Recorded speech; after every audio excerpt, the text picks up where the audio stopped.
pagdating sa usapang love standards o mga katangian na gusto mo sa isang taong mamahalin mo, kung ikaw yung tatanungin, mahalaga nga ba yun?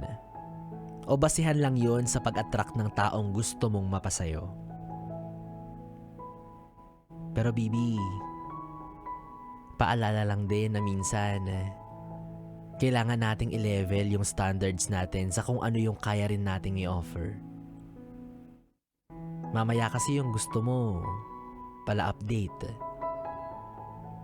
Tapos ikaw, hindi ka naman ganun. Mamaya yung hinihiling mong tao, gusto mo, yung loyal, tapat sa'yo. Pero ikaw, hindi naman yun yung kayang ibigay mo. Make sure that you can give what you expect to receive. Sabi nga rin nila, di ba, ay ayon ang pagiging mapili sa jowa sa itsura ng iyong muka. Charot, wala pong ganun. Bibi, baka lang din kasi masyado tayong mataas minsan. Masyadong mataas yung tingin natin sa sarili natin. Na gusto mo ganito, ganyan. Kaya kahit may binibigay na sa'yo yung tadhana, laging nauudlot kasi sobrang specific mo. Nadidisappoint ka kasi hindi naman yun yung hiniling mo pero iba yung dumating. Well, that's okay. Tama yun, maging specific ka. Tama yan, itaas mo yung standards mo. Pero dapat alam mo yung limit. Alam mo kung ano yung deserve mo din. At saka tandaan mo lang din, Bibi, na minsan ang regalo, binibigay yan sa atin in different forms. Ibang balot, iba yung itsura ng pagkakabigay sa atin. Pero kapag binuksan mo, parehas lang din yung laman. Tamang-tama dun sa bagay na hiniling mo. Parang yung katabi mo ngayon, tignan mo. Mukha lang kayong hindi bagay kasi mukha siyang bidang artistahin. Samantalang ikaw, mukha kang kontrabida.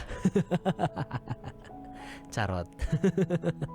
Well, Bibi, hindi ko sinasabing mali yung mag-set ng high standards. It's just that be considerate lang din minsan. Bigyan mo ng chance yung sarili mo na mag-try ng iba sa taste mo kasi minsan doon talaga natin nahahanap kung sino yung para sa atin, di ba?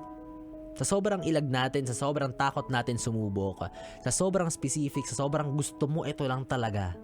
Hindi ka na sumubok, hindi ka na nakatikim. Hindi ka na nakatikim ng pagmamahal. Yan. Ikaw kasi kung ano iniisip mo eh. 'Di ba? Nawawalan tayo ng pag-asa, nawawalan tayo ng drive na magmahal. 'Di ba? Bigyan mo ng chance yung sarili mo na sumubok. Kasi baka sa pagsubok mo na yon, sa pag-take mo ng risk, is nandun yung chance mo na makatagpo talaga ng para sa'yo. Pero alam mo, Bibi, paalala ko lang sa'yo na burado yung standards mo kapag natikman mo kung paano magmahal si Biboy Bibo. Rar.